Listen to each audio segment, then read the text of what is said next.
आज का डेली माना आपके लिए पास्टर माइकल फर्नांडिस की ओर से। अस्वीकार पर विजय पाना। अस्वीकार मानव जीवन का एक अनिवार्य हिस्सा है, हृदय की एक पीड़ा जिसकी कोई सीमा नहीं है।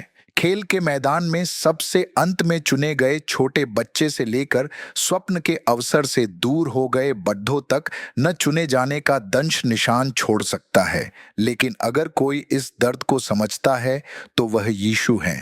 मेरे माता पिता ने तो मुझे छोड़ दिया है, परंतु यहोवा मुझे संभाल लेगा। भजन संहिता 27:10। जैसे ही हम सुसमाचार के माध्यम से यात्रा करते हैं, हम एक उद्धारकर्ता को देखते हैं जो अस्वीकार के लिए कोई अजनबी नहीं था। उनके गृहनगर नासरत में जिन्होंने उन्हें बड़ा होते देखा था, वे उनसे दूर हो गए। उनके अपने भाइयों को उनके मिशन कार्य पर संदेह था। वह उन्हीं लोगों के पास आया जिनसे वह प्रेम करता था, अर्थात इज़राइल के चुने हुए लोगों के पास, और उन्होंने उन्हें ठुकरा दिया। यहाँ तक कि क्रूस पर भी उनके सबसे अंधकार के समय में ऐसा लग रहा था जैसे उनके पिता ने उन्हें त्याग दिया हो। मत्ती 27:46। फिर भी यशायाह नबी ने यीशु के पृथ्वी पर आने से सैकड़ों साल पहले उनके बारे में भविष्यवाणी की थी। वह तुच्छ जाना जाता और मनुष्यों का त्यागा हुआ था। वह दुखी पुरुष था, रोग से उसकी जान पहचान थी और लोग उससे मुख फेर लेते थे। वह तुच्छ जाना गया और हमने उसका मूल्य न जाना। यशायाह 85:3। हालांकि अस्वीकार के बावजूद भी यीशु को पता था कि वह कौन था। उन्होंने अपने उद्देश्य, अपने मिशन और सबसे महत्वपूर्ण बात, परमेश्वर के प्रिय पुत्र के रूप में अपनी पहचान को समझा, और इस गहरी ज्ञान ने उन्हें बांधे रखा।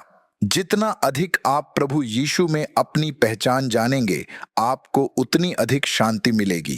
अस्वीकार का दंश हमारे हृदय को छलनी कर सकता है, लेकिन हमें याद रखना चाहिए कि हमारा मूल्य दुनिया के क्षण भंगुर मानकों से निर्धारित नहीं होता है। हमारी असली पहचान परमेश्वर की संतान होने में निहित है।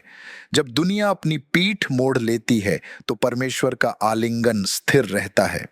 प्रेरित पौलुस ने रोमियो 8:16-17 में लिखा है, आत्मा स्वयं हमारी आत्मा के द्वारा गवाही देती है कि हम परमेश्वर की संतान हैं।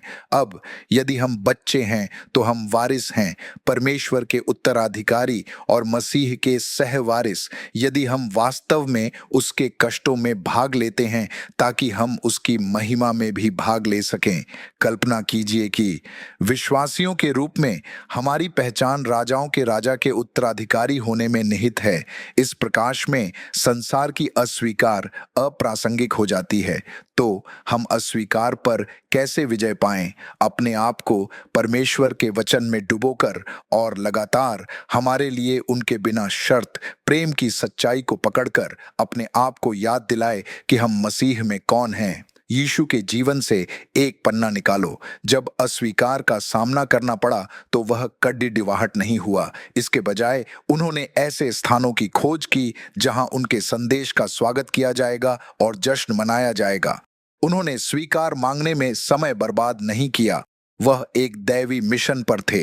हमेशा याद रखें, आपका मूल्य पसंद और साझा की संख्या या भीड़ की तालियों से बंधा नहीं है।